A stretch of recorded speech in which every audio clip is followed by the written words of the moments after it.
पहले इस्तेमाल करो फिर विश्वास करो। इस टैगलाइन को सुनते ही हमारी आंखों के सामने ऐसे व्हाइट डिटर्जेंट पाउडर की इमेज आ जाती है जो कपड़ों को चमका देता है। हम बात कर रहे हैं घड़ी डिटर्जेंट पाउडर की। 1987 में कानपुर की छोटी सी फैक्ट्री से शुरू हुई ये ब्रांड आज हर साल अराउंड 6000 करोड़ का बिजनेस करती है और मार्केट में निरमा, सर्फ एक्सेल, व्हील और टाइड जैसी ब्रांड्स को कड़ी टक्कर देती है। लेकिन क्या आप जानते हैं कि जब ज्ञानचंदानी ब्रदर्स ने घड़ी डिटर्जेंट को लॉन्च किया था तब उनके पास ना तो एडवर्टाइजिंग के फंड्स थे और ना ही कोई व्हीकल। इसलिए कभी वो पैदल चलकर तो कभी साइकिल पर गांव-गांव जाकर अपने डिटर्जेंट पाउडर को बेचने की कोशिश करते थे। मगर फिर उन्होंने ऐसी कौन सी बिजनेस स्ट्रैटेजी अपनाई जिसने घड़ी को इंडिया का अपना डिटर्जेंट बना दिया। कहानी की शुरुआत होती है 1987 में जब घड़ी डिटर्जेंट को लॉन्च किया गया। तब मार्केट में निरमा और सर्फ जैसी ब्रांड्स का दबदबा था। ऐसे में गाँव-गाँव जाकर भी ज्ञानचंदानी ब्रदर्स रोज इसके 50 पैकेट भी मुश्किल से बेच पा रहे थे। तभी उन्होंने अपना दिमाग चलाया और जहाँ बाकी ब्रांड्स के डिटर्जेंट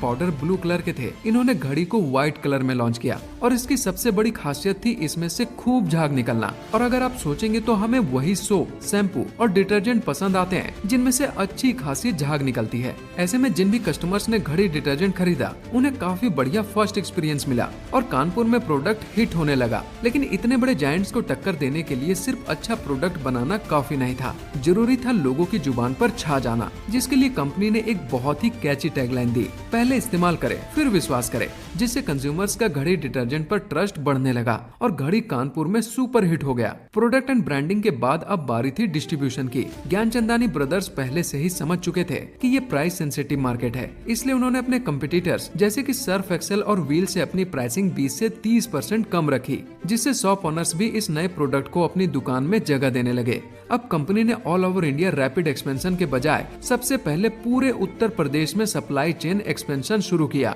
कुछ ही सालों में घड़ी गांव से लेकर शहर तक हर छोटी से बड़ी दुकानों पर बिकने लगा। लेकिन इसे हर घर तक पहुंचने के लिए चाहिए थी मार्केटिंग, इसलिए उन्होंने गवर्नमेंट से कॉन्ट्रैक्ट किया और पुष्पक एक्सप्रेस और स्वर्ण जयंती एक्सप्रेस जैसी पॉपुलर ट्रेन के एक्सटीरियर पर घड़ी डिटर्जेंट के बड़े पोस्टर्स लगवा दिए, जिससे घड़ी की ब्रांड विजिबिलिटी न सिर्फ उत्तर प्रदेश बल्कि आसपास के स्टेट्स जैसे कि बिहार, मध्य प्रदेश, झारखंड और छत्तीसगढ़ जैसे नेबरली स्टेट्स में भी बढ़ने लगी। इसका फायदा उठाते हुए कंपनी उन मार्केट्स में भी उतर गई और धीरे धीरे पूरे इंडिया में भी अपनी सप्लाई चेन को एक्सपेंड कर दिया। इसी के चलते घड़ी ने साल 2002 तक 500 करोड़ की सेल्स को अचीव कर लिया था। आगे चलकर कंपनी ने दिव्यांका त्रिपाठी और अमिताभ बच्चन जैसे सेलिब्रिटी को अपना ब्रांड एम्बेसडर बनाया और आज घड़ी इंडिया की टॉप डिटर्जेंट ब्रांड्स में से एक है, जिसकी हर साल अराउंड 6000 करोड़ की सेल्स होती है।